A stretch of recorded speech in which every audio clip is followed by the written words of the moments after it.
esta sesión leyendo una pequeña reseña tuya para después darte ya a ti la palabra. Magnífico, muy bien, muy bien. Juan Manuel Roca, Medellín, Colombia, 1946. Es poeta, narrador y ensayista, doctor honoris causa por la Universidad del Valle y por la Universidad Nacional de Colombia. Por 10 años fue coordinador y director del magazín dominical del Espectador. Ha sido Premio Nacional de Poesía, Universidad de Antioquia, en 1979. Premio Simón Bolívar de Periodismo en 1993. Premio Nacional de Cuento, Universidad de Antioquia en 2000. Premio José Lezama Lima, Casa de las Américas, Cuba, 2007. Premio Poetas del Mundo Latino, México, 2007. Premio Casa de América de Poesía Americana, Madrid, 2009. Y Ciudad de Zacatecas, México, 2009. Autor, entre otros libros, de poemas de Luna de Ciegos, La Farmacia del Ángel, Las Hipótesis de Nadie, Biblia de Pobres, Temporada de Estatuas, Pasaporte de la Pátrida, Libro de los Encuentros, y No es prudente recibir caballos de madera de parte de un griego. Ha publicado los libros de ensayos Museo de Encuentros, Cartógrafa Memoria, El beso de la Gioconda y Galería de Espejos. En compañía del titiritero Iván Darío Álvarez, publicó Diccionario Anarquista de Emergencia.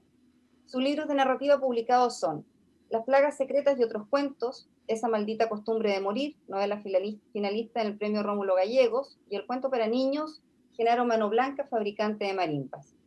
Entre otras antologías ha compilado Cerrar la Puerta, muestra de poetas suicidas, La Casa sin Sosiego, poesía y violencia en Colombia, El Anarco y la Lira, poemas libertarios. Está traducido al sueco, inglés, alemán, francés, italiano, neerlandés, portugués, italiano y árabe. En 2017 fue el poeta homenajeado en el Festival Internacional de Poesía en Costa Rica, en 2018 en el Festival Internacional de Poesía de Marruecos y en el Festival Internacional de Poesía de Jönköping, Suecia. Poeta homenajeado en Honduras en 2020. En la actualidad es profesor en la Maestría de Escrituras Creativas de la Universidad Nacional de Colombia y, según sus propias palabras, no las mías, en la actualidad sobrevive en Bogotá.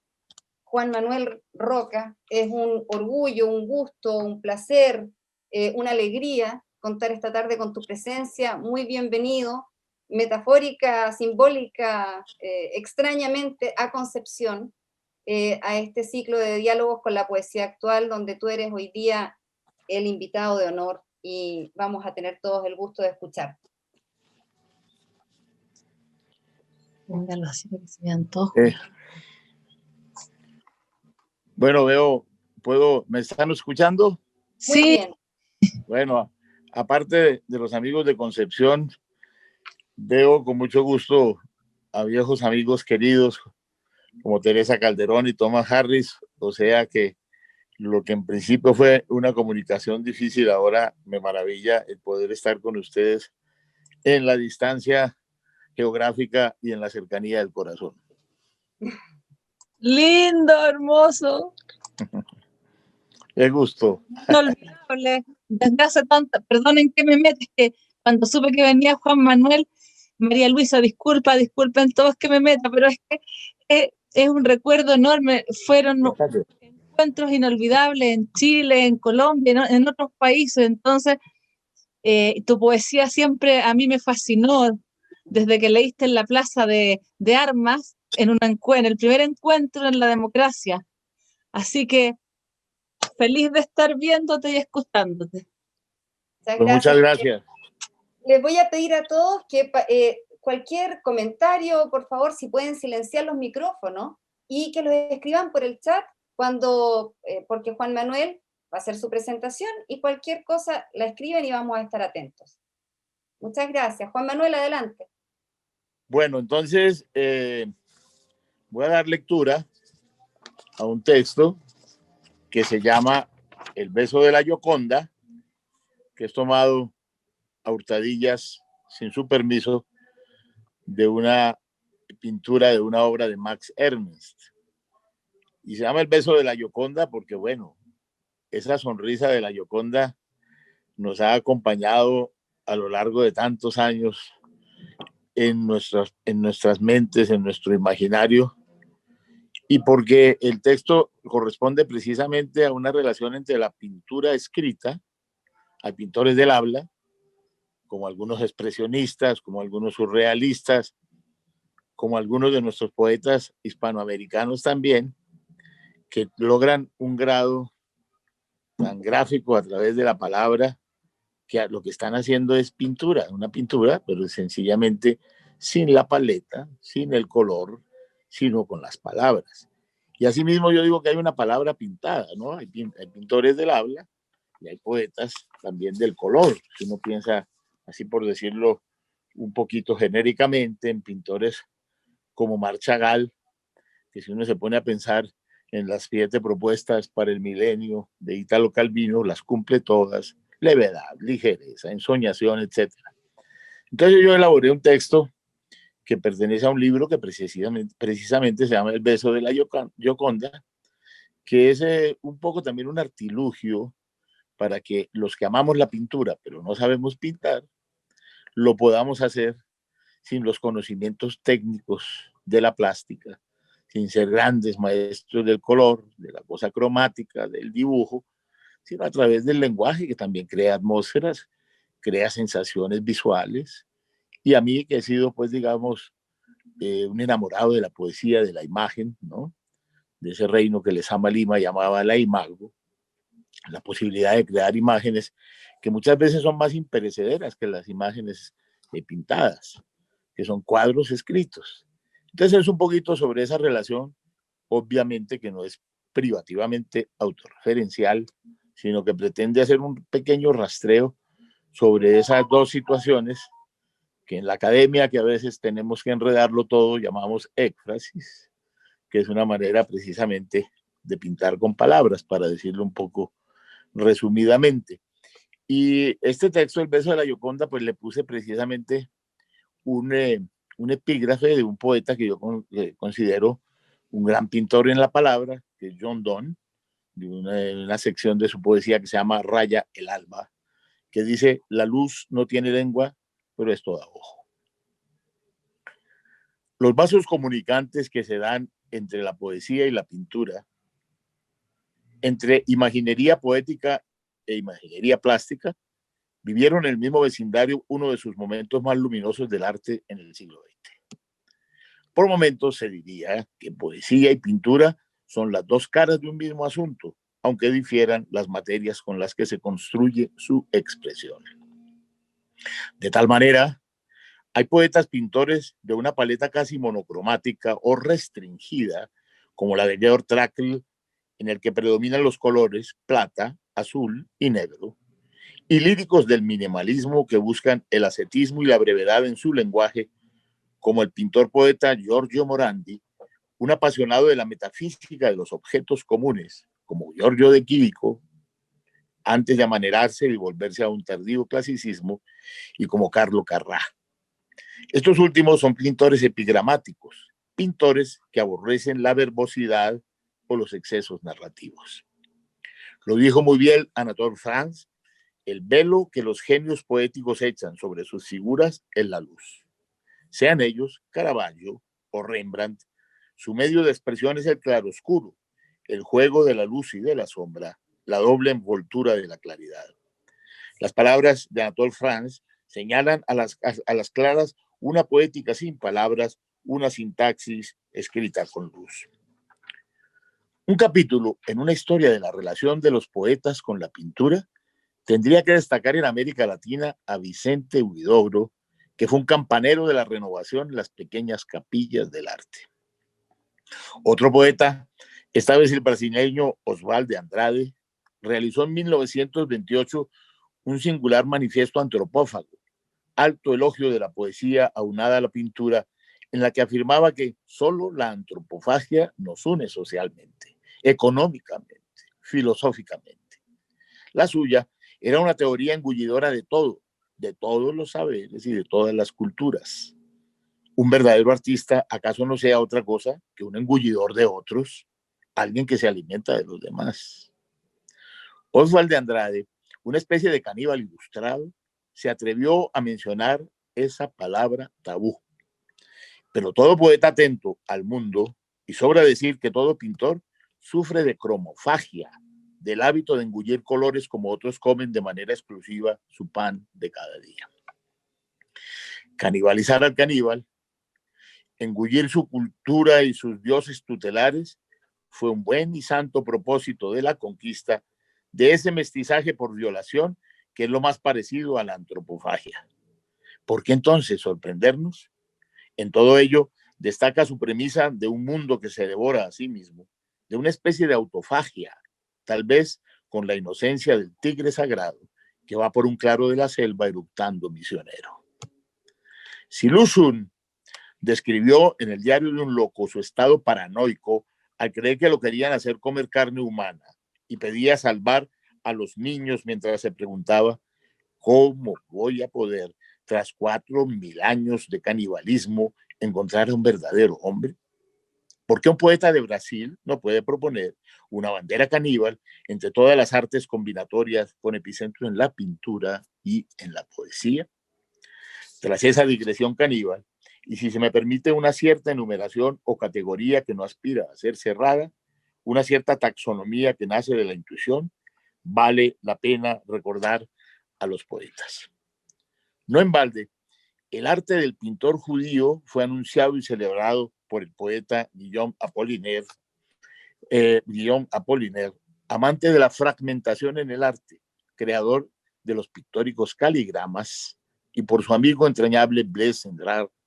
Sin duda, Cendrars, Apollinaire y Chagall son artistas de una misma raza, de una misma estirpe. Hubo tanta empatía entre ellos que un nómada, un disidente de muchas geografías y culturas, el manco Blaise Cendrars, bautizó algunos de los cuadros de su amigo pintor en un acto de confianza recíproca. Esos tres artistas fortalecieron, qué duda cabe, muchos vasos comunicantes entre la plástica y el poema.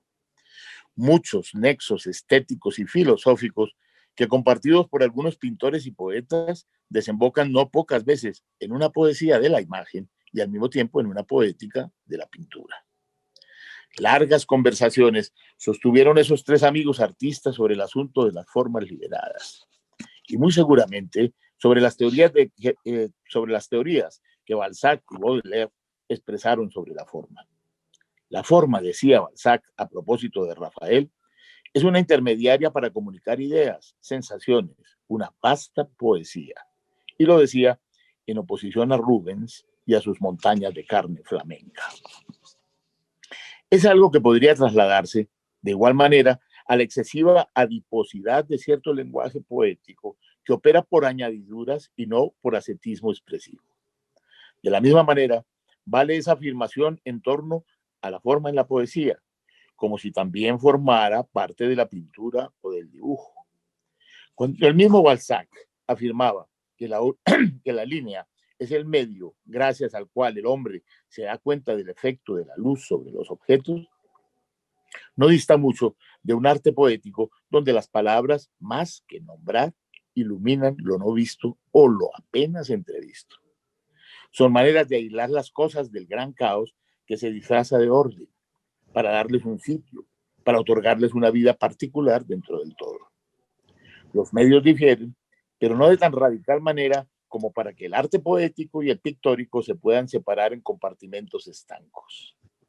Por los dos lenguajes se atrapa el imposible. Se atrapa el imposible, se le quita hibridez a la piedra o se libera un color que permanecía atrapado en un tubo o a veces en el adentro de un pincel. ¿Cuántos poemas por escribirse reposan en un simple lápiz? ¿Cuántos en un simple papel que espera sin saberlo la visita del amanuense? El pintor insumiso, que no quiere reproducir la realidad, pues reproducirla es del dominio de los espejos, sabe muy bien cómo transformarla. La materia especular no es su coto de casa, o solo lo es cuando ocurre del otro lado del cristal. Prefiere el pintor muchas veces, como el poeta, el carácter elusivo, la atmósfera más que el suceso, la esencia más que la escena, el corazón del episodio. He dicho la palabra espejo y de inmediato recuerdo las palabras del gran pintor polaco Baltus, con las que aclara que el cristal es un eco del mundo más que una representación de él. El espejo, que como es sabido, representa tanto la vanidad como la más alta elevación, es uno de los asuntos principales de mi pintura, decía. Para mí, como podría decir Platón, que es una de mis lecturas preferidas, representa también una idea del alma, un eco de sus variaciones más profundas. Se trata de no traicionar la pintura o el dibujo que se sobrepone de manera subvertora a la naturaleza. Los dibujantes puros, afirmaba Baudelaire, son filósofos y abstraccionistas de quintesencias, en tanto que los coloristas son poetas épicos.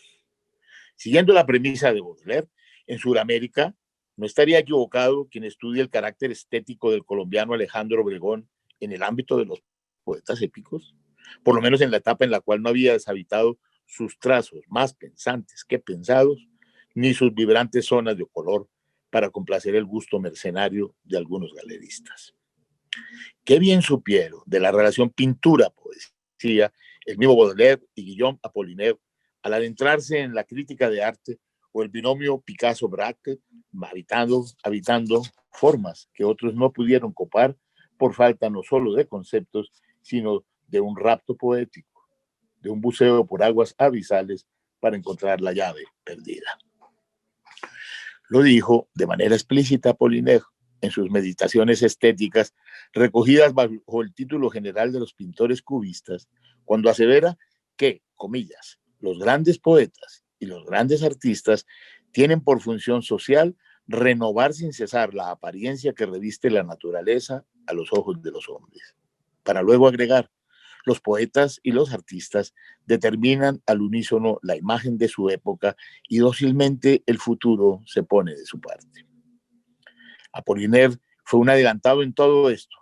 Tuvo ojos para entender el cubismo y al mismo tiempo las telas de ese poeta puro al que llamaba el pobre y viejo ángel, el aduanero Rousseau.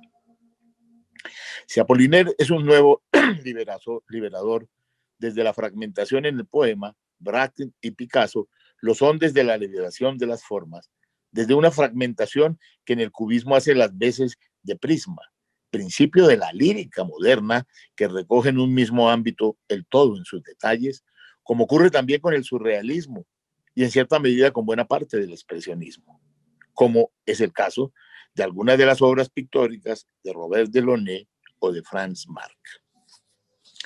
No es caprichosa la relación que puede hallarse entre un poema con visiones míticas de Georg Heine, un expresionista tempranero como Stadler y como Georg Trakl, y algunas pinturas de Georg Gross o de Max Beckmann que propiciaron los grandes temas urbanos.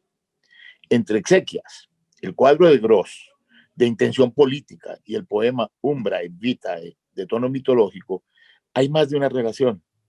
Estas son algunas de las imágenes de honda y aguda plasticidad pictórica del poema de Heine, traducidas por Rodolfo Modern.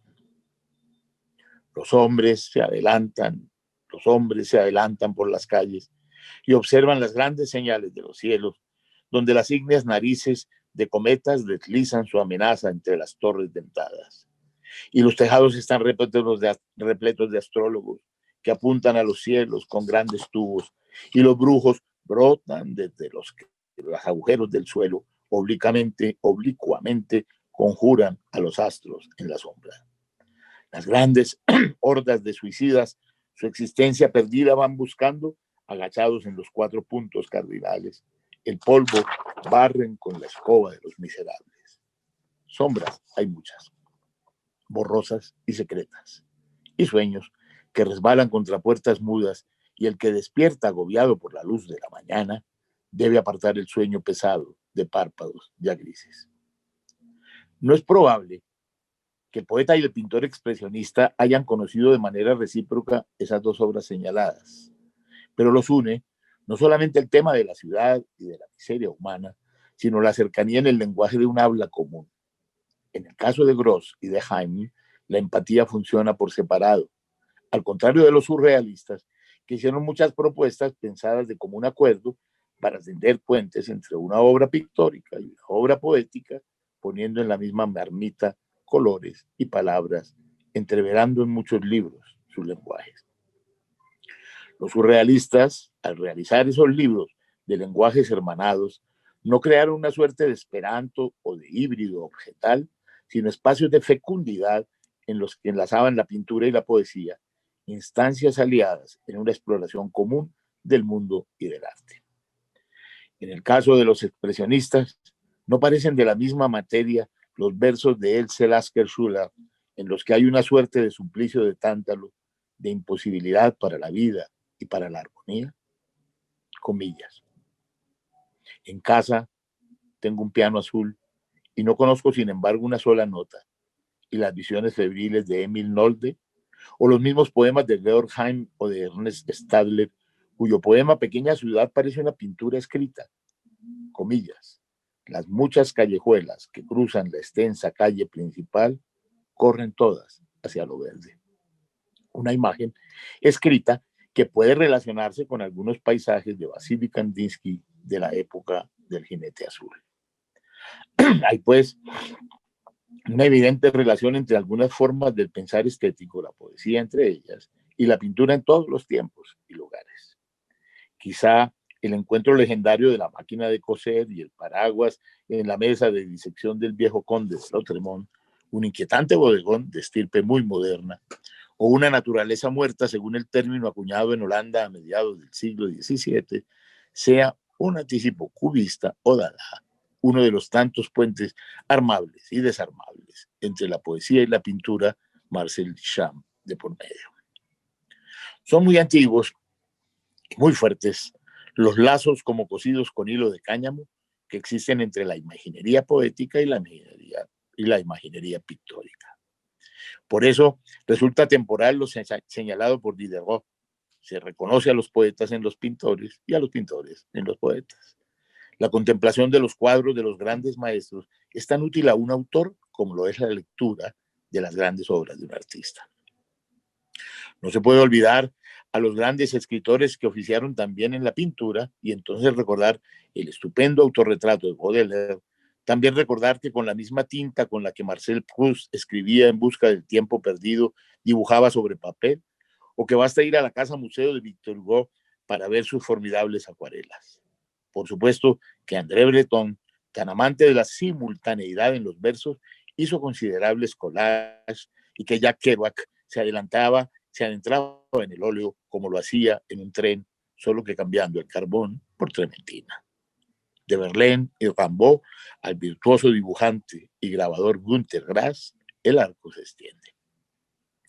Vale la pena recordar que Balthus decía haber estado más influenciado por Antonin Artaud, quien a su vez admiraba de Balthus que pintara primero luces y formas, que por muchos de los más grandes pintores, o por lo menos que por muchos artistas renombrados de los que se distanciaba con desdén, como sus repudiados Mondrian o Vasarely. En cambio, seguía con emoción las palabras y los poemas de Baudelaire y de René Char. Respetaba a Artaud tanto como desconfiaba de Freud. Y volvía, como quien regresa a una estación, a leer poesía. A Michaud lo leyó cuando hacía el servicio militar porque sus poemas son travesías del espejo, según afirma con acierto en sus bellas y a veces tempestuosas memorias. Un bello poema de Max Ernst, el extraordinario artista que hizo poemas y grabados en compañía de Paul Eluard y de otros poetas, se titula El pintor. Dice así: el pintor os permite ignorar lo que es un rostro. Evadido del museo del hombre, ha elegido ser mortal, mortal como el beso de la Gioconda. La poesía, la pintura, acaso sean lo que nos permita, más que entrar a un museo a besar una boca perturbadora y acaso perversa, pues sonríe a toda hora, ser besados por ella. Es una boca que ha sido fotografiada y reproducida en centenares de carteles en el mundo, quizá como la boca de ninguna otra mujer. El beso de la Gioconda es riesgoso porque de sus labios no podría salir, como dice el salmista de los niños, sino la verdad, la hiriente y aterradora verdad. Tal vez su beso sea una buena manera de sentir la muerte como lo único que sigue siendo inmortal. Ya en una entrevista, Max Ernst había señalado que mirada irritada, trance, clarividencia, paranoia, esquizofrenia, verdadera o simulada, me parecen estados normales, agudos, que nos permiten ver y vivir como si el tiempo solo existiera en estado de abolición. Llamaba entonces al humor desde sus poemas, o recordaba la frase irónica de su amigo Paul Eluard: varios niños hacen un viejo. Hacer un rastreo de la importancia concedida por poetas de diferentes lenguas, culturas, países y edades, de diferentes modos de entendimiento de la estética al orbe pictórico, sería cuento de nunca acabar. Pero como en todo rastro, a veces hay un pájaro que se come las migas del pan, dejadas para señalar el camino, olvidos y omisiones involuntarias o elegidas. Esto de una parte. De otra, la atracción por la palabra poética de muchos pintores en un siglo pletórico de imágenes. Son muchos los poetas que son creadores de imágenes vívidas que se hacen visuales. Son creyentes de la palabra como ícono, como pigmento y textura a un mismo tiempo. Pintores del habla, hablantes del color. A unos y a otros debe mucho un arte combinatorio por fuera de los viejos cánones, de los moldes envejecidos. El expresionismo, por ejemplo, nunca dejó de tender puentes con la plástica, como se puede señalar una y otra vez.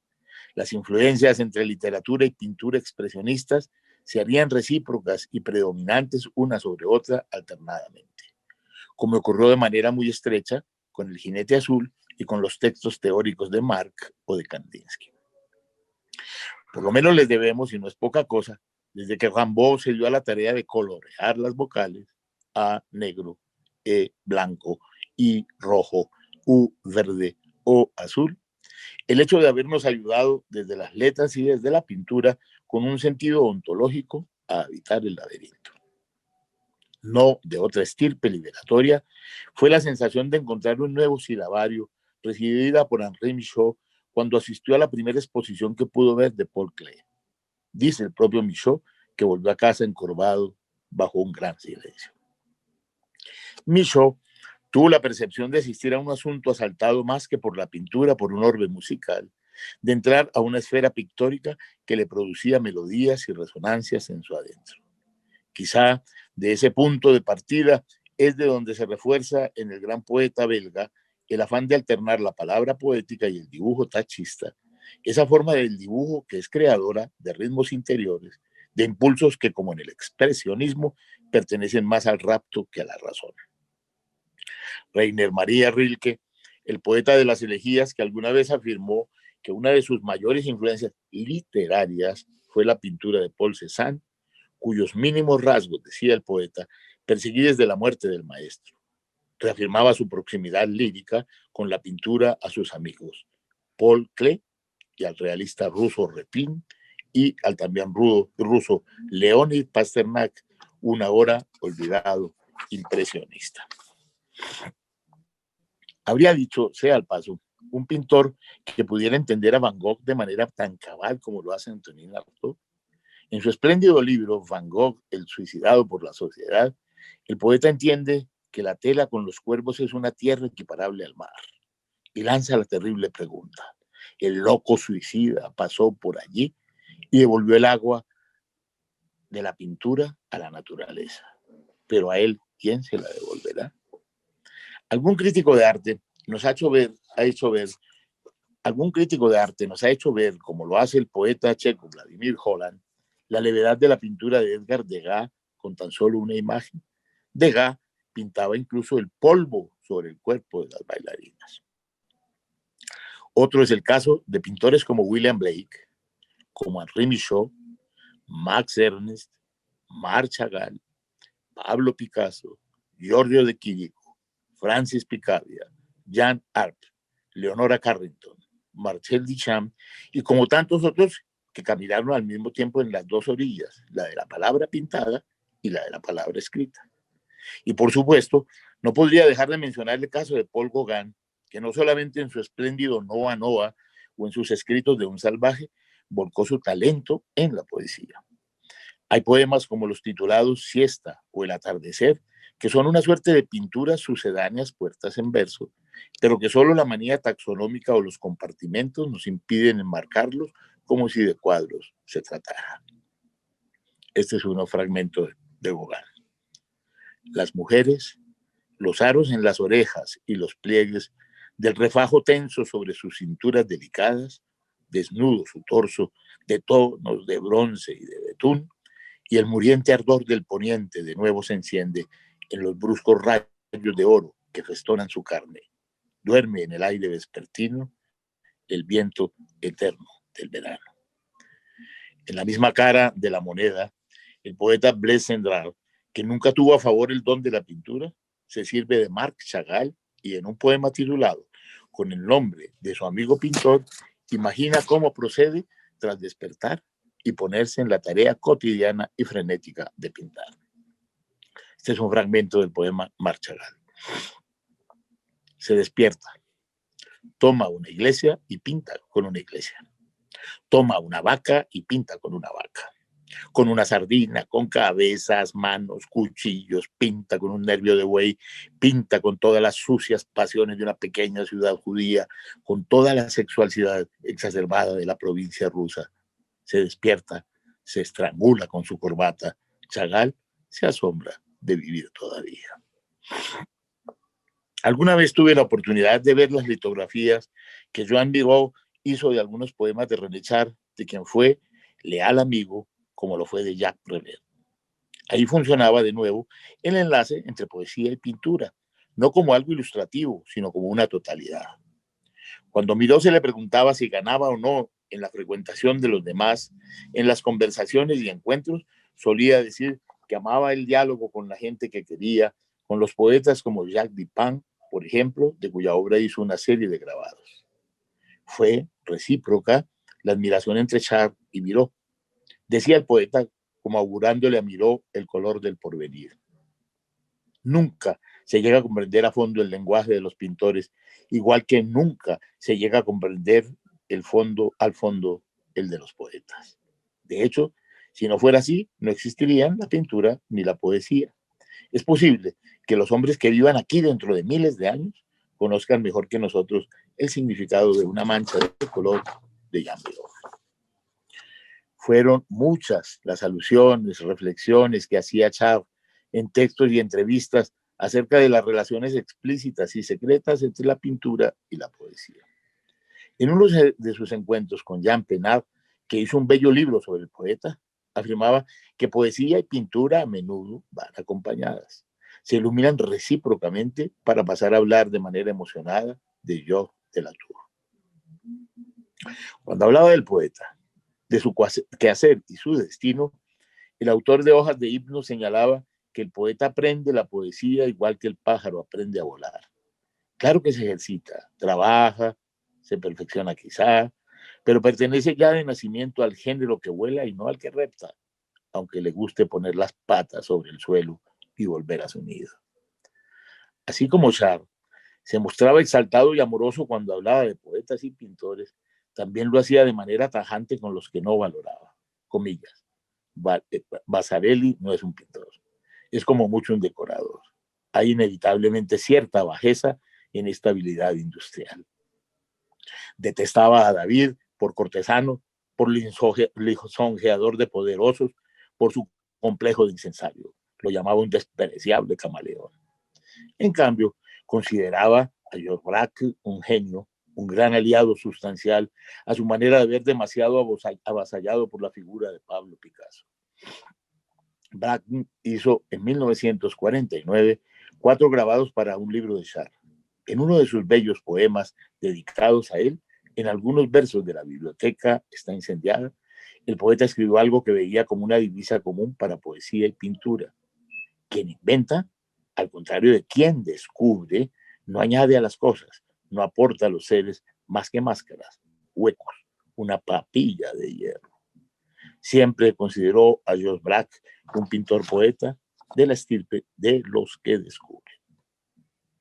El interés de Char por las artes plásticas puede seguirse en muy buena parte de su poesía.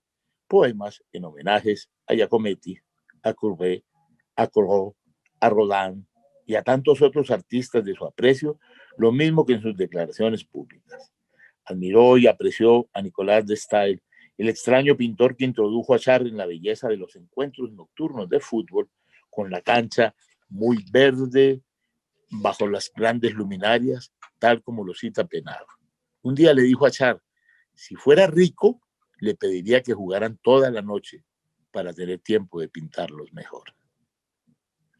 Hay que traer a estas páginas algunos momentos, algunas imágenes de la poesía de algunos pintores poetas.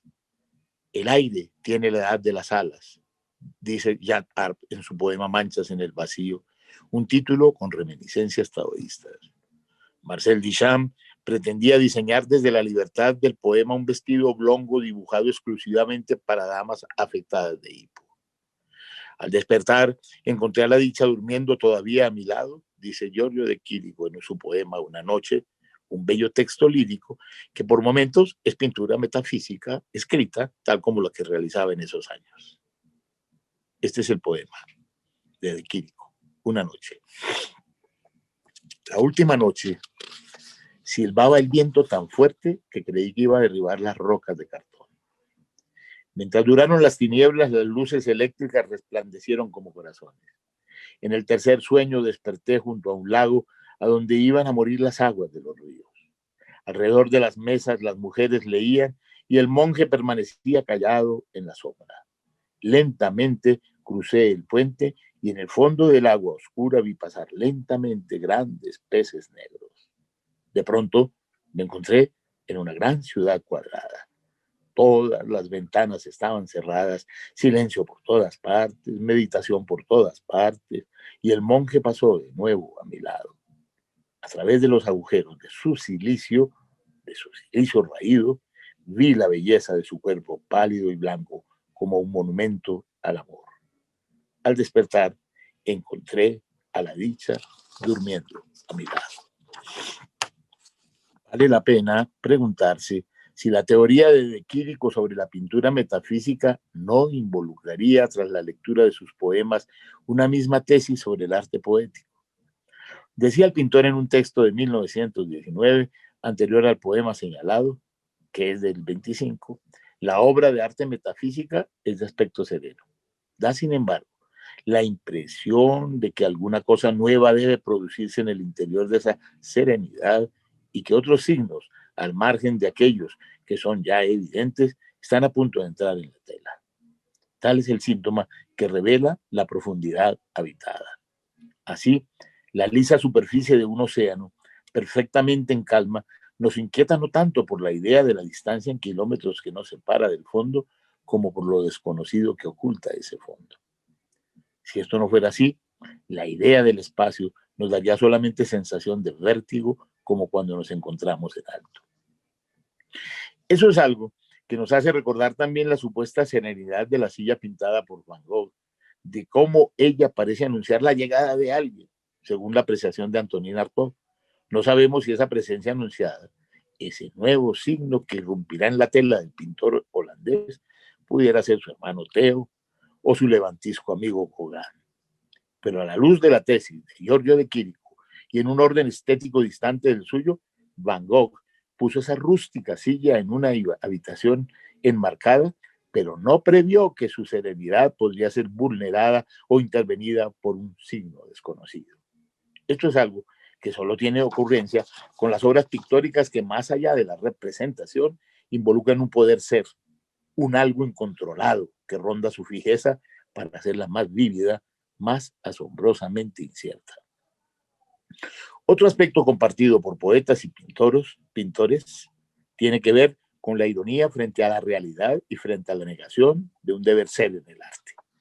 Así lo entendía Francis Picabia, un creador de formas cuya obra se basaba en un arte negador, según la premisa de Aldo Pellegrini, y que hizo un buen número de inquietantes poemas retadores. En su poema Reflexiones, y desde su proverbial desenfado, manifestaba en algo muy cercano al aforismo de cuño de talante ironista. Muchos artistas consagran el tiempo a su pintura. Yo me pregunto, ¿por qué esas gentes gustan de las malas compañías?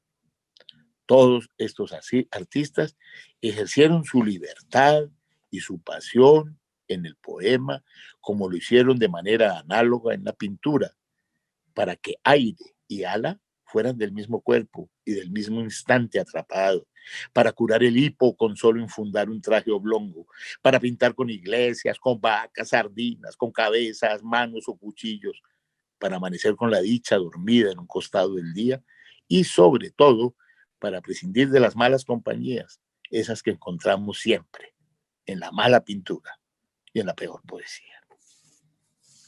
Bueno, ese es el texto que les quería compartir. Muchísimas gracias, Juan Manuel. Un precioso texto, que tenía el gusto de conocerlo, ya lo conocía, pero siempre es muy distinto escuchar al autor leyendo su obra que leer el papel, que es mucho más frío. Además, le das los énfasis, le das la atención a aspectos que me parecen fundamentales. Juan Manuel, la idea es que puedas tú sostener una conversación, un diálogo. Me imagino que hay preguntas. Yo no sé si está Juan por ahí que me ayude un poco en este momento. Sí, claro. Sí. ¿Sí? A ver, acá hay una pregunta, un comentario. Bueno, dice Alejandro Useche, es un tema apasionante el que nos ha traído el poeta. La manera en que integra la obra de tantos poetas y artistas visuales es magistral. Considero que entre más fuerte es el comportamiento de la poesía y de las artes visuales, más se emparentan. Asimismo, me parece interesante esas conexiones que plantea Roca desde el punto de vista de la sinestesia. Biológicamente no existe ningún aislamiento primario entre los sentidos. Toda percepción es realmente sinestésica. Cualquier separación de los sentidos es secundaria. El lenguaje simbólico que enlaza estas artes es un lenguaje de imágenes de gran alcance sinestésico. Estupenda lectura, Roca. Gracias, me encantaría leer el texto completo en el futuro. Juan Manuel. Sí. Si quieres comentar algo respecto de eso. Bueno, yo diría, muchas gracias a la persona que hace esta pregunta, afirmación tan atractiva, la una como la otra, tanto la pregunta como la afirmación. Y es que para mí sí, realmente la sinestesia ha sido como algo muy importante a lo largo de lo que yo he intentado escribir, y quizá nazca fundamentalmente o de una manera más consciente desde un momento en que en mi adolescencia leí un libro de Helen Keller, que era ciega, sorda y muda, que se llama El mundo en que vivo, en donde realmente logra una sinestesia a partir de la falta de los sentidos, cómo ella puede percibir el paisaje del olor, ¿no? Cómo crea un paisaje visual a través de lo que huele. Cuando empezaba a llover y adivinar un paisaje lluvioso, las descripciones que hacen no las puede hacer nadie que tenga, digamos, el don al cual nos hemos acostumbrado y no lo vemos como don de la vista, por ejemplo, o la descripción que hace de un caballo por el tacto. Entonces, a mí me parece que esa lengua vívida de Helen Keller, que me parece que es, si hablamos de sinestesia, precisamente en alguien que carecía de sentidos, es como una refutación y una afirmación a la vez de algo que ella decía. Ella decía, toda visión pertenece al alma. Y yo creo que en las artes, la visión que no está cargada de sentido, que no tiene alma, pues es un arte hueco, calcáreo, episódico, que transita muy rápidamente y no permanece. Y yo creo que lo que lo nuclea, perdón por la palabrita, nuclear, me parece un poquito pedante, lo que sintetiza todo eso es precisamente la sinestesia, ¿no? El poder ver con el oído, escuchar con el olfato, ejercer el tacto con la mirada. Todo eso es lo propio de las artes, que me parece que es, la función de las artes es precisamente la creación de imposibles. O sea que lo que dice la persona que ha enviado esa pregunta tan afectiva y tan efectiva, me parece que coincidimos realmente. Muy bien, aquí hay otro comentario. Tatiana tuvo que salir un momento y dejó un mensaje que dice: apasionante el tema y su abordaje. Felicitaciones por la iniciativa y por fin pudo darse el contacto con Roca. También señala que le gustaría tener el texto para leerlo completo. Y otro mensaje, la poeta Teresa Calderón dice: vine como parada a esta fiesta de poesía. Muchas gracias, disculpen la intromisión. Abrazo a todos y todas, mi permanente e infinito cariño, admiración por Juan Manuel y su obra.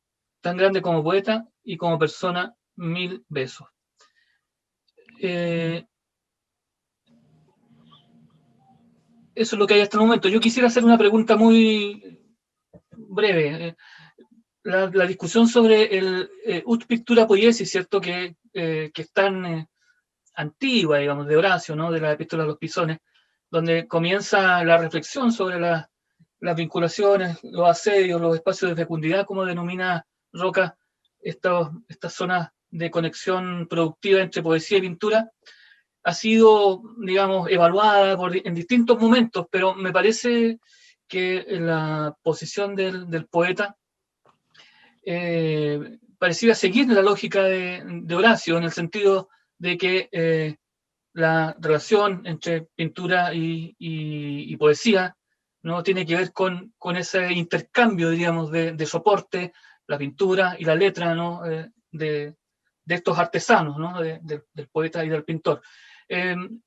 Lo pregunto porque ha sido muy controversial en la historia de la estética esa propuesta de Horacio. No sé si tiene usted alguna apreciación al respecto. Sí, pues yo lo que creo es que tanta teorización, digamos, alrededor de los vínculos de las artes, a veces llevan a una excesiva actitud racional, excesivamente cartesiana. Como que yo no pienso que un pintor cuando está haciendo su obra esté pensando o reflexionando precisamente en sus vínculos con las otras artes. Yo creo que se da de una manera más espontánea, más natural, y que no es un hecho programático, que más bien cuando se evidencia que es programático, pasa que algo falla, porque esto yo creo que tiene que ver, ahí sí creo pues como un poco en el ángel de Rilke, ¿no? O un poco en la diosa blanca, o un poco en una presencia que no es controlada realmente del todo por la razón. Yo no creo que la gran mayoría de los poetas que están ligados a la expresión de la imagen, y cito mucho a los expresionistas alemanes porque me gusta ese asunto, las atmósferas que logran crear con el lenguaje son muy plásticas, no creo que lo hagan de una manera voluntaria, pensada, racionalizada, sino que hay poetas, digamos, que tienen una preponderancia para ellos la música, ¿no? Sí, por ejemplo. Porque cuando a Mallarmé fueron a decirle que le habían puesto música a un poema, él dijo que creía que ya tenía, es tan consustancial a la poesía. Y otras cosas, ¿no? La arquitectura del poema, etcétera. Pero yo creo que eso se da es precisamente por ciertas vocaciones que son naturales, ¿no? Hay poetas, digamos, coloquiales, magníficos poetas coloquiales, que cuentan una historia, que les interesa más el aspecto, el suceso y la narración que la atmósfera, que son realmente extraordinarios, ¿no? Entre ellos mucha de la poesía anglosajona.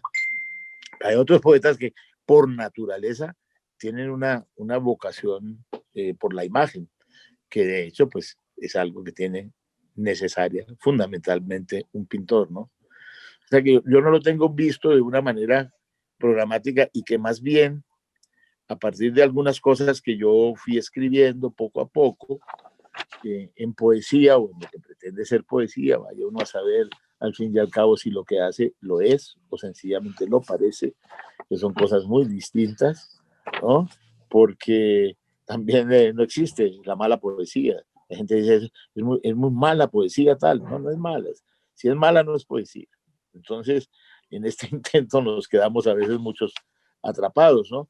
Y de pronto me di cuenta que hice un libro, lamento tener que citarme, pero hice un libro que se llama Un violín para Chagall, que precisamente fue ya así conscientemente donde fui reuniendo los poemas que he escrito sobre pintura, pintores, dibujantes, y ya de una manera consciente los hice como si fuera un libro siendo de diferentes procedencias.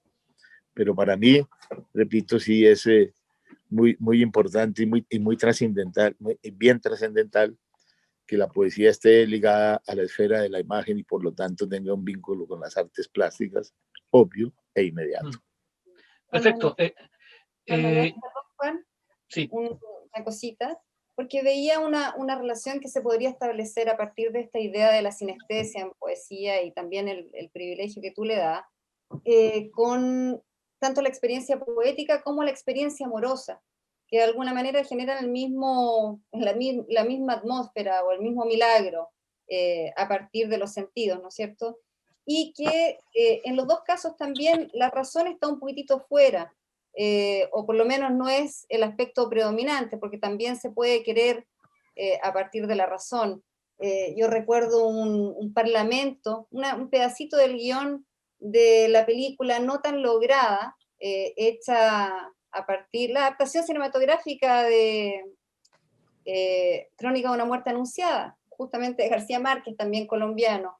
Y en algún momento le dice la madre a Ángela Vicario que todavía no se puede casar, eso no está en la novela, pero sí está en la película, que no se quiere casar con Bayardo San Román, le dice, el amor también se aprende. Y puede ser cierto, el amor también se aprende, pero en realidad el amor y la experiencia, o la experiencia amorosa y la experiencia poética, parecen no estar estrictamente regidas por la razón, si es que a lo mejor entra la razón, no es lo predominante. Y eso, bueno, creo que es interesante escucharlo en un poeta justamente. Y te quiero hacer una preguntita que si la puedo vincular con eso. Tú hablas en el texto, en tu ensayo mismo, tú estableces una diferencia entre los poetas que cuentan, bueno, ahora te referiste a ellos un poquitito, que son más bien episódicos, y los poetas que cantan. Pero puede darse también esa conjunción, ¿no es cierto? Poetas que cuentan, que son más bien narrativos, algo bien también de las últimas décadas, bien contemporáneo cada vez más, o del siglo XX en adelante, pero que al mismo tiempo cantan. Y el mundo de las ideas también en poesía cada vez más fuerte. O sea, quizás es para mí muy cercana la poesía con el género del ensayo, son prácticamente una misma cosa por el momento. No sé qué piensas tú respecto a eso, estoy hablando como hay una broma o es muy tonto lo que digo. Estoy absolutamente de acuerdo, claro que sí, y los vínculos de la poesía pues también tienen que ver, como lo dices, con el ensayo. La poesía es una forma de pensar, no es privativamente una cosa estetizante. Y en esa medida, pues, la poesía reflexiona, y en la medida en que reflexiona se aproxima mucho al ensayo, a veces inclusive al aforismo. Cuando uno lee hojas de himnos de René Char, uno no sabe si está leyendo unos aforismos, algunos inclusive de un corte cercano, quién sabe si a él le gustaría la idea, a Nietzsche, pero también aforismos que son pequeños poemas, pequeños destellos, pequeñas imágenes. Yo creo que sí, que es cierto que cada vez más hay, voy a usar una expresión que me gusta mucho de Guimarães Rosa, el gran novelista brasileño, que él habla de la tercera orilla del río. Realmente los ríos no tienen sino dos orillas. Él fundamenta una tercera orilla en un cuento muy hermoso, en que la yunta, la cercanía de dos orillas, en este caso la orilla de quien cuenta y la orilla de quien canta, puede crear una tercera orilla que es una fusión de esas dos cosas. Poetas que cantan y cuentan a la vez, ¿no? Que a mí me gustan muchísimo, ¿no? Que en América Latina tenemos realmente poetas extraordinarios, ¿no? Pienso, por ejemplo, en el peruano Antonio Cisneros, que es el primero que se me viene a la memoria en esa doble orilla que crea una tercera. Entonces me parece que hay una cosa que sí es también, que esa yunta entre el cantar y el contar, entre lo narrado y lo insinuado, que es propio de la narrativa y de la lírica, crean esa otra tercera orilla que es muy hermosa, ¿no? Yo creo que, por ejemplo, hay grandes líricos de la pintura, ¿no? Que desbordan en lo que en la poesía se ha dado en llamar una poesía de impulso lingüístico, que no te están contando excesivamente con mucha gestualidad algo. Por ejemplo, aparentemente parece que pintores que a mí me gustan mucho de este lado del mundo, de nuestro continente, como Roberto Sebastián Mata o como Wilfredo Lam, dos grandes pintores de América Latina, que a veces parecen gobernados por formas interiores, por gestos irracionales, pero que funcionan por acumulación, inclusive por un horror vacui al lienzo en blanco, como que cualquier blanco era sospechoso para ellos. Y cuando uno lee esa cosa extraordinaria del paisano de ustedes y de la geografía de mi afecto, es decir, mi paisano también, Roberto Sebastián Mata, de la guerrilla interior, ese texto de la guerrilla interior que preparó para un encuentro en La Habana por allá en el año 68, donde sentaba esa tesis, ¿no? De que había que librar una guerra de guerrillas interiores contra la modorra, el gregarismo, tantas lacras que anuncian, que anulan las estéticas particulares y que por esa misma razón asfixian la voluntad de estilo, que es la peculiaridad para ver las cosas. En esa peculiaridad para ver las cosas, yo pienso que los poetas que narran e insinúan, que cantan y cuentan, a mí son los del voltaje espiritual que más me conmueven.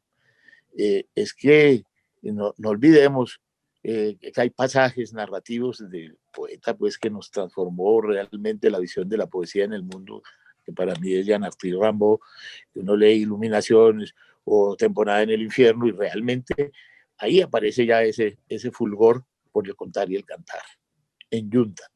Y que por supuesto en poetas como Henri Michaud, que uno puede leer sus poemas como cuentos, como relatos, como formas breves de la literatura, aparece ese signo. A mí particularmente cada vez me interesa más eso en lo que yo intento escribir.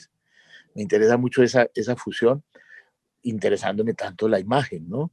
Porque el lenguaje puramente plano, historicista, sociologizante o periodístico, en general me deja un tanto frío, ¿no? Bien. Tengo otra pregunta acá. Yadier dice lo siguiente: encantada con estas palabras acerca de la relación entre poesía y pintura. Quisiera preguntarle sus consideraciones acerca de la poesía que se publica actualmente y la presencia de la imagen. Bueno, digamos es que hay una exuberancia numérica, digamos, en cuanto a lo que se produce en la poesía o en lo que terminamos por alguna convención llamando poesía, que es difícil como precisar un solo núcleo. Hay poetas de muy diferentes cataduras, de muy diferentes registros, y realmente lo dominante siempre ha sido, para mi gusto, farragoso, un poco morralla. Siempre realmente queda, afortunadamente diría yo, poco de lo que se escribe, y porque hay una luz gigantesco, lo cual demuestra una vitalidad de la poesía o de lo que creemos que es poesía, pero no necesariamente tiene un rango que a mí me interese particularmente, con casos como siempre aislados y maravillosos, ¿no? Entonces, yo creo que hay mucha palabrería en realidad, me parece, ¿no? Y que hay unos poemas que son intercambiables entre un autor y otro, como que no hay palabras muy habitadas, con excepciones, y no son pocas tampoco, son muchas, pero quiero decir es que en este momento hay una invasión poética que lo deja uno ciertamente aturdido, ¿no? Y que ha llevado a mucha gente a pensar que poesía es juntar dos palabras, crear un espectro más o menos liricoide o político o panfletario, y entonces me parece que falta mucha decantación en muy buena parte de esa poesía. Bien, una consulta o más bien una petición. Dice Mireya: ¿puede leernos un fragmento de un poema donde se perciba que la palabra pinta o dibuja el poema, así como un pintor? Un poema mío, dice ella. Sí. Bueno, pues sí, lo intentaré. Por ejemplo, hay un poema que, claro, creo que gano terreno y la tengo fácil en cierto sentido, porque es a propósito de un pintor. pero creo que ahí hay un deseo de pintar y bajo el influjo de ese mismo poeta, de ese mismo pintor del que hablo. Se llama El matrimonio de Chagall. Cuando el rabino los fue a unir para siempre, la novia ascendió como un copo de nieve por el aire de la sinagoga. Detrás iban Chagall, un asno rojo, y un violinista portando un reloj de arena. La boda no se realizó o se realizó en la copa de un árbol, pero lo cierto es que a partir de ahí se hizo inestable la vida de los esposos Chagall. La tetera pitaba y se encaramaba en un armario. El samovar volaba por todos los rincones de la casa destilando gotas de luz. La cama matrimonial era un bajel al aire y no era raro ver al pintor trepado en un horcón con un pincel en los labios. Todas las cosas volaban. Bastaba que con desgano o con fijeza las mirara Chagall. Bello. Precioso poema. Gracias. Otra consulta del poeta Thomas Harris. Dice así: el amor es siempre arrebato, pérdida de lo que nos hace razonar y calcular. Igual la poesía. La coda viene de esa tercera orilla. Lo que perdemos, por ejemplo, en los sueños, en el miedo, en la sinestesia, el mismo error vacuo y barroco regresa a través de la poesía y del espíritu. Un abrazo y agradecimiento a Juan Manuel Roca sobre cantar y contar, creo, perdón que se me mueve aquí, sobre el cantar y contar, creo que es lo que debe hacer la poesía contemporánea. Pues me parecen muy justas, muy bellas palabras las de Tomás, porque además es fiel a esa premisa que está señalando. Su poesía, digamos que dialoga, es una poesía dialógica entre el cantar y el contar. Y digamos que ahí se está moviendo un territorio poético, un territorio anfibio, que me parece que es muy importante, muy interesante. Para eso, que parece una cosa más o menos sencilla, se han dado grandes batallas en la poesía, grandes batallas que, por imperceptibles que son, pues no se ve que han dejado heridos, muertos, aunque los poetas son tan terribles que a veces dejan tendidos en el campo de batalla a sus opositores, por fortuna de una manera verbal, no creo que pasen de ahí, pero de todas maneras es terrible, ¿no? Y eso me hace pensar otra vez en el tema de Roberto Sebastián Mata y su guerrilla interior, ¿no? Porque uno se pone a pensar, ¿de qué habla? ¿De qué habla cuando dice que es una guerrilla interior? Y yo supongo que en una guerrilla interior los campos minados sean los de la duda. Las emboscadas en esas guerrilla interior podrían ser la manera de tomarnos por sorpresa a nosotros en nuestra desnudez moral. La movilidad de esa guerrilla tendría que ver con un desprecio a los dogmas inamovibles, una guerrilla contra los dogmas, eso hay que hacerlo. Se debería mantener centinelas que alerten frente a nuestras propias traiciones, las propias traiciones de los poetas, que se acomodan muchos cortesanos a los poderes, y el poder, que el poeta que está cerca al poder o que ama el poder y no lo tiene, creo que está perdido.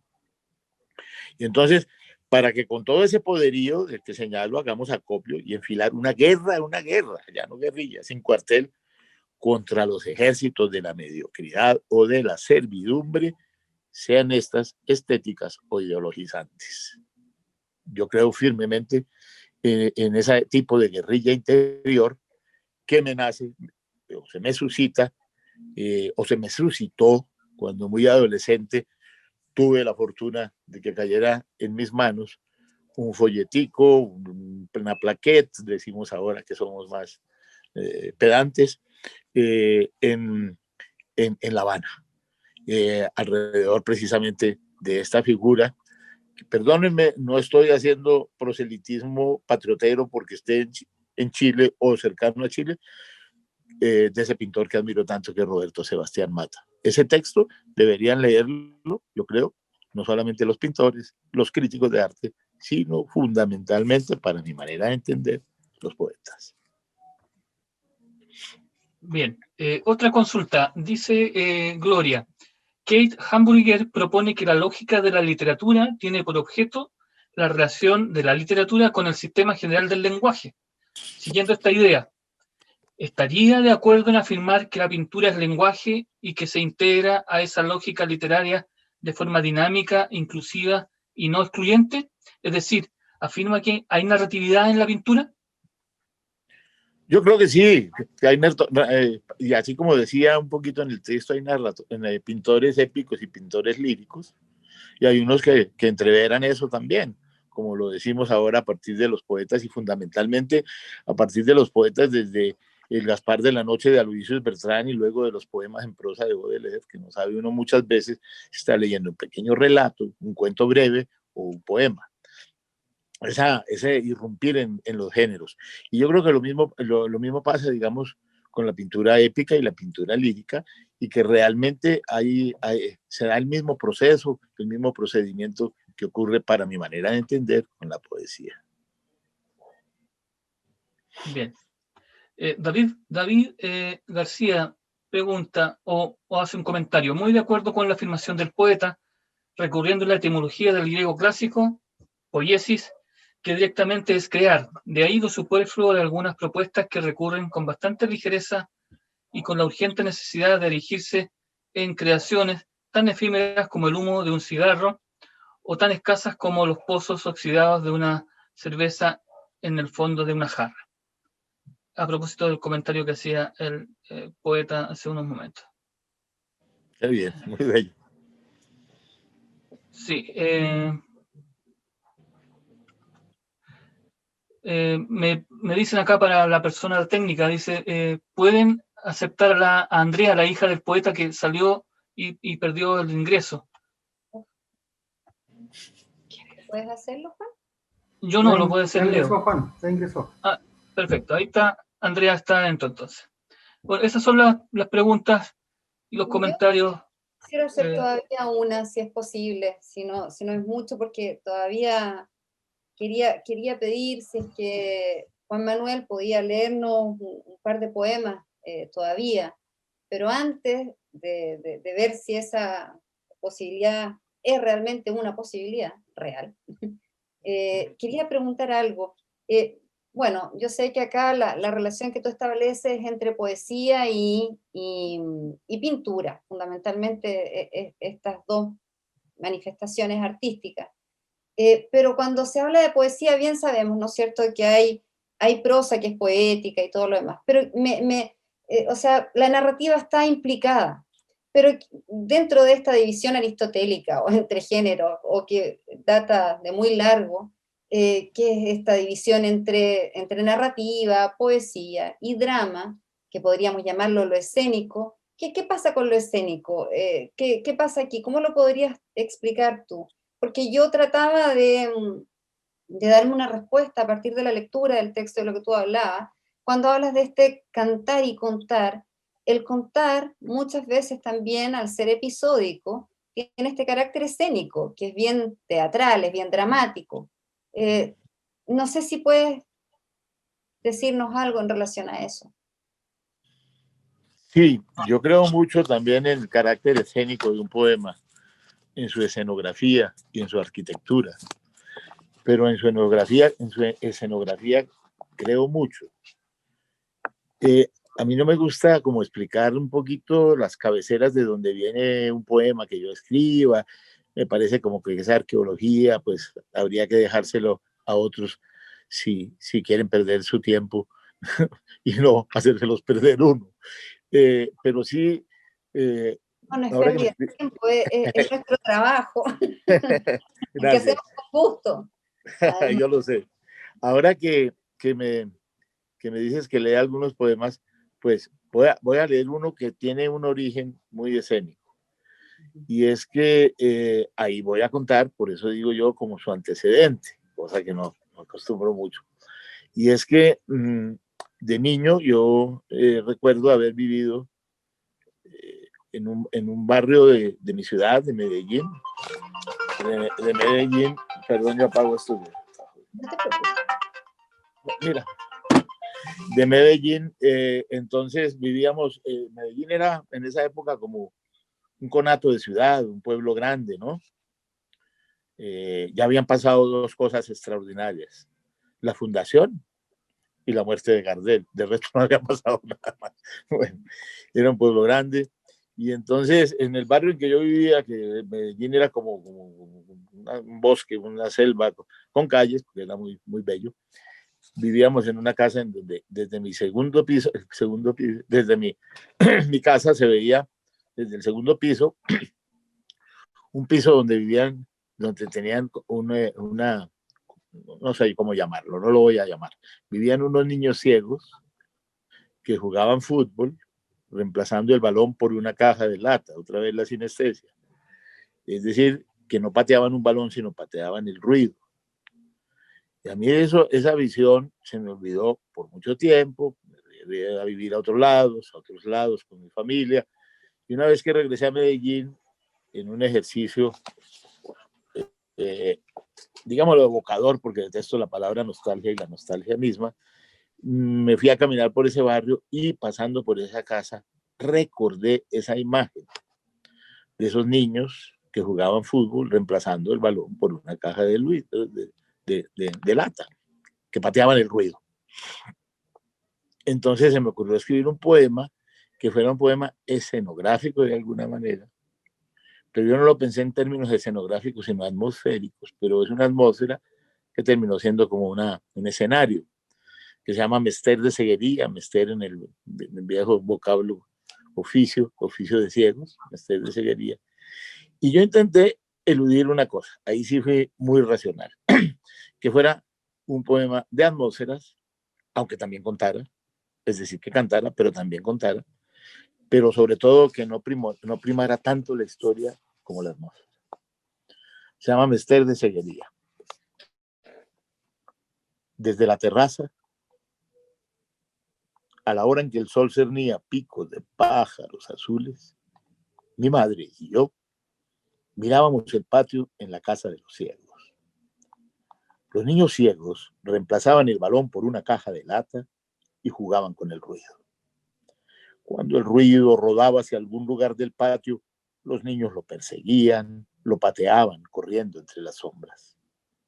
Mi madre y yo en la terraza.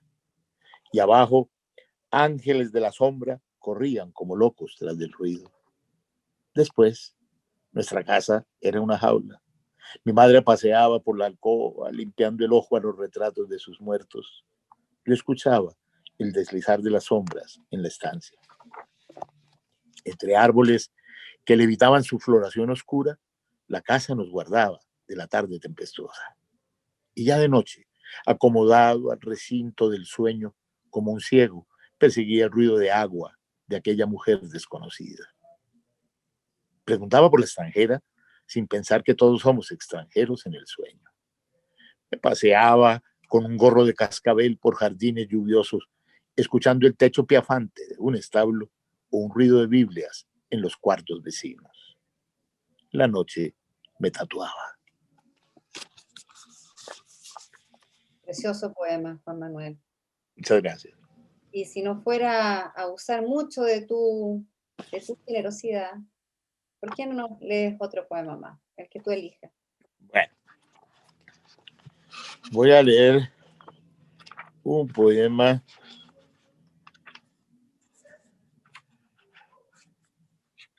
No sé, tengo dos poemas. No sé cuál elegir. No, lee los dos. Bueno. Este primero se titula Canción Anarquista.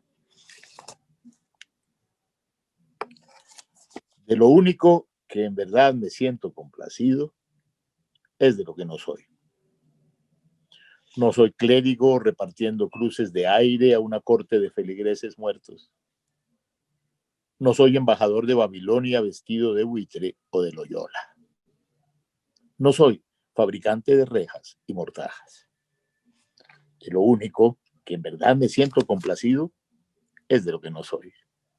No soy el que calla para salvar su cabeza, un lazarillo ciego, un guía hacia el desastre, el flautista desafinado al que empujan los ratones al abismo.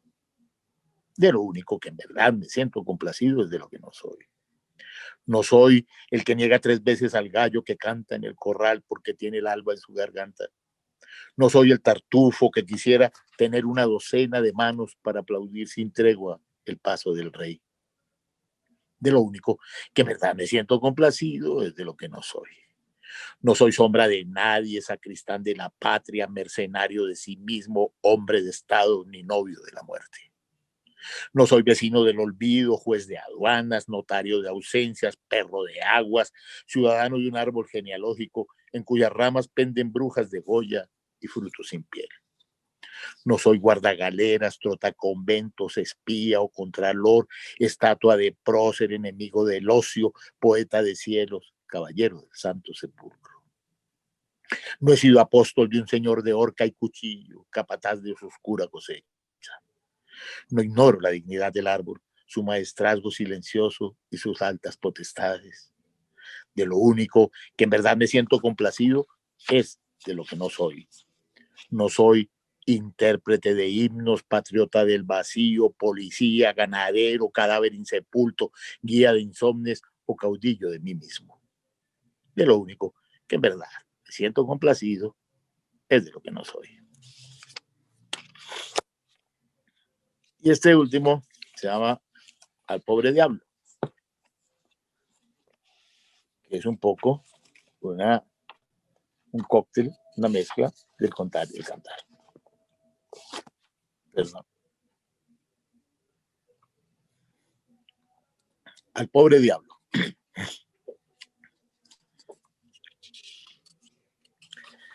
Al hombre anclado en la esquina del olvido.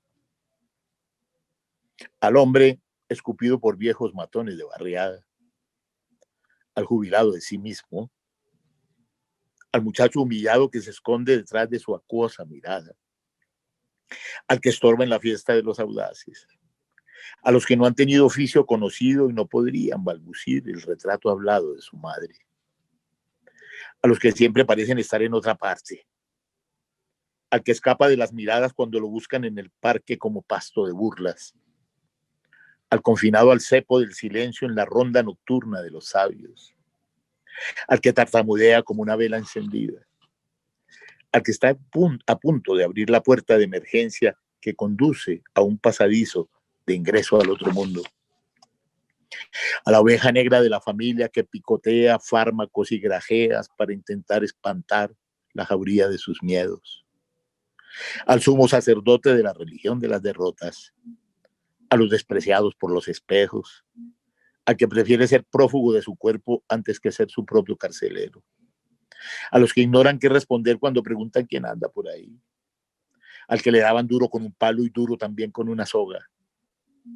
Al que cambiaría el becerro de oro por una charla con parias y tenderos. Al aturdido, al turulato, al pestífero que pregunta en qué lugar queda la vida. Al incierto cuya sombra cojea más que su cuerpo. A los que han sido más pateados que el balón de una escuela. Al sospechoso de todas las aduanas por su morral lleno de vacío.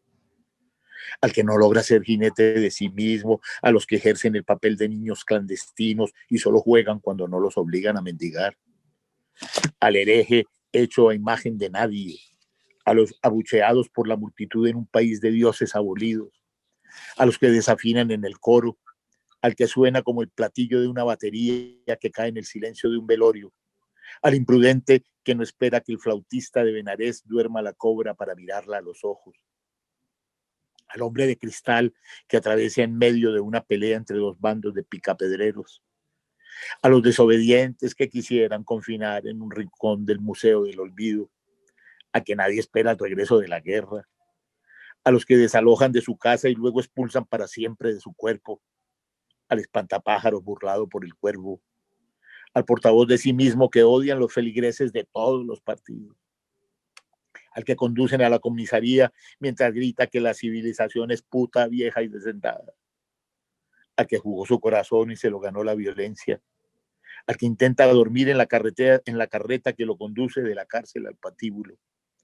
al que solo conoce la lengua del silencio, al que llevan al tribunal por negarse a vestir el uniforme de los muertos, al perseguido que pretende esconderse en el poema de un gitano y al gitano que pretende esconderse tras la sombra de un violín, al impulsado a la plaza del escarnio, al asediado por la jauría de salieris de parroquia que le ladran a su sombra, al calumniado por los sacristanes de la envidia que lo maldicen en la lengua de los muertos, a los que no extienden su sombrero para pedir migajas de milagro, a los que están en la mira de los hacedores de villanos en los diarios y en las redes policiales, al objetor que pone pies en polvorosa cuando lo llaman a cerrar filas en el escuadrón de los operarios de la muerte, al que devela la miseria que ocultan los himnos, a los hombres acosados que sospechan que todas las ventanas del mundo están a punto de saltar al vacío, a los desplazados y sus muros de aire, al boxeador que cae a la lona sacudido por un gancho de derecha,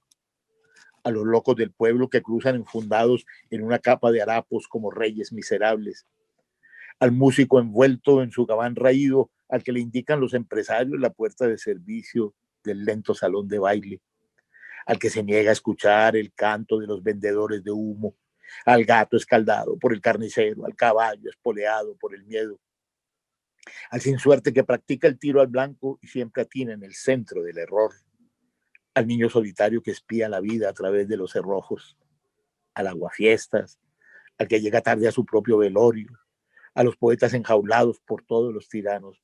Les dedico esta ronda de palabras sin blasones. Algo de ellos convive sin remedio en mi pellejo. Juan Manuel, qué lujo escuchar tu poesía. Yo te tendría aquí mucho rato pidiéndote que nos leyera y nos leyera. Si tú todavía nos quieres leer el último poema, para no cansarte a ti, porque para nosotros es un agrado, sería buenísimo. Pero si lo tienes a mano, si no tienes que buscarlo. No, lo puedo leer con mucho gusto. Eso del bis es una cosa muy emocionante. El otro día en una lectura de poesía me gritaban al final, otro, pero yo no sabía si era otro poema u otro poeta. No, era otro poema. Era otro poema. No te estaban pidiendo que te fueras, te lo aseguro. Bueno, entonces, vamos a leer este otro poema. Aquí a los viejos los llaman cuchos. Y a los que somos así disruptivos y seguimos pretendiendo no ser tan viejos, por el carácter anarquista nos llaman anarcuchos. Entonces este es un poema un tanto anarcucho. Acá los cuchos son los gatos, ¿ah? Ah, los gatos. Oh, sí. Qué bonito. Sí. La voy bien con los gatos. Sí, yo también. Prueba de balística. Siendo un muchacho, un corredor de fondo en las pistas del vacío, entré a trabajar en el taller de un anarquista. El viejo maestro estaba decidido a fundir toda clase de estatuas para convertirlas en balas que llenaran la mañana de un olor a café fresco, a pan con municiones.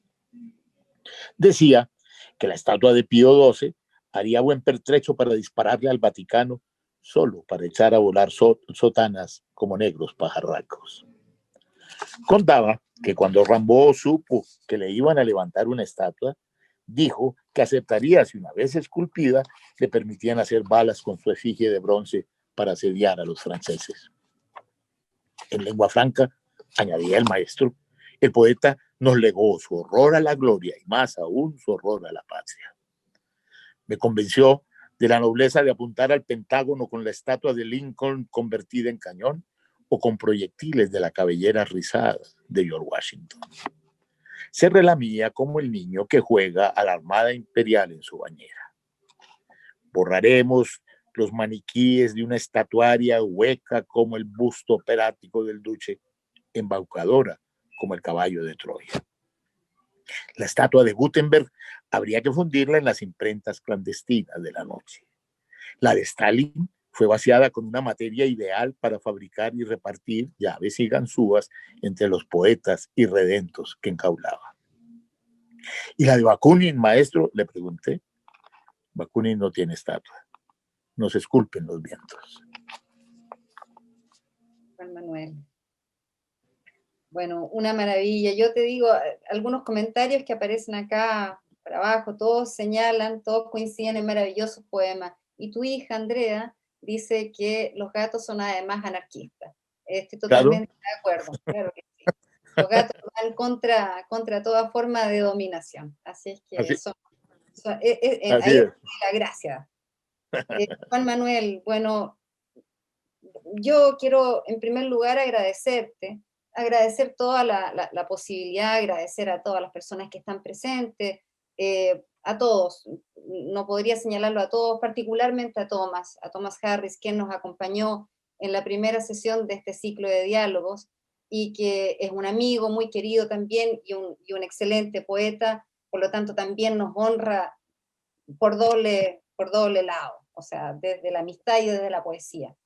Pero realmente hoy día tengo que señalar que para nosotros es particularmente eh, fenomenal tenerte con nosotros en un tiempo que es tan extraño, tan sin expectativas, sin esperanzas, contar con un poeta de tu altura, de tu talento, de tu inteligencia además. Yo sé que queremos dejar la inteligencia un poquitito fuera, pero tu poesía es inteligente, no solamente porque es inteligente su verso, su sonido, su canto, sino porque también sus ideas son de una lucidez tremenda, que yo creo que es necesaria en este momento para poder tener una visión de futuro un poco más crítica y, valga la redundancia, lúcida, porque en realidad coincido totalmente con tu planteamiento. Hay un exceso de poesía, pero la poesía no consiste solamente en juntar palabras y los que leemos poesía y no la escribimos, a veces, no siempre, también sabemos apreciar cuando estamos en presencia de un milagro y cuando estamos en presencia de un juntador de palabras o de letras. Yo creo que el día de hoy estamos en presencia de un milagro. Y creo que para todos nosotros es así. Juan Manuel, un gusto, vamos a seguir comunicados. Yo quiero agradecer a todos quienes nos han acompañado hoy día, que han comentado. Te podríamos tener acá hasta las 9 de la noche, hora chilena, que son las 7 de la tarde, hora de Colombia, ¿sí? Tienes 2 horas menos allá. Aquí son días para las 6. 10 para las 6. Está terminando un día esplendoroso, pero no solamente por lo bello que ha sido, un cielo azul cobalto sin una nube, hermosísimo, sino esplendoroso pues por la oportunidad de estar con ustedes, de compartir con ustedes, de poder volver a ver a mis viejos amigos queridos, Tomás y Teresa, y bueno, la presencia de ustedes, la calidez, y debo dar gracias a una vecina sin la cual no hubiera podido. Después de media hora de intentarlo, tuve que pedir auxilio y gracias a esa persona estoy pudiendo hacer pude hacer el contacto con ustedes. Le agradecemos a esa vecina, pero le debemos la vida. Así es que, bendita vecina de Juan Manuel. Sí, todavía podemos conversar un minutito, pero yo quiero ya despedir a todos nuestros asistentes el día de hoy. Muchísimas gracias. Les señalo que este ciclo de diálogos va a continuar en marzo, porque ya viene el receso universitario en febrero, pero lo continuamos en marzo, ya lo avisaremos oportunamente. Hoy día ha sido un día de fiesta, un día espectacular, tanto también como la primera sesión, también muy agradecida al saludo de Teresa al inicio, muy cálido, es necesario ese saludo cálido, afectivo, así es que esa disculpa de Teresa no procede. Muy bienvenida Teresa, con tu cálido saludo al inicio nos dio el puntapié para también salir del frío que nos tenía ahí ansiosos que no lográbamos la conexión. Juan Manuel, un agrado, un gusto, un agradecimiento enorme para ti, un abrazo enorme y un beso Igual. muy grande hasta allá, hasta Colombia. Muchas gracias. No hasta donde sobrevives, hasta donde vives. Yo estoy sobreviviendo, tú vives. Nosotros sobrevivimos acá. Ay, María Luisa, muchas gracias. Muchas gracias y además pues todo el empeño que pusieron con un tecnosaurio, vuelvo y repito la palabra porque no he podido dejar de serlo, como yo, con la paciencia que me han recibido y con el afecto que ya es hermandad y que espero que siga siendo así. No, pero imagínate, un abrazo enorme. Todavía nos quedamos unos minutitos acá. Bueno, a todos los asistentes, muchísimas gracias y nos reencontramos entonces en marzo, donde esperamos, también invitaremos a Juan Manuel que nos acompañe, donde tendremos a otro poeta invitado. Muchas gracias y muy buenas tardes a todos. Muchas gracias a todos.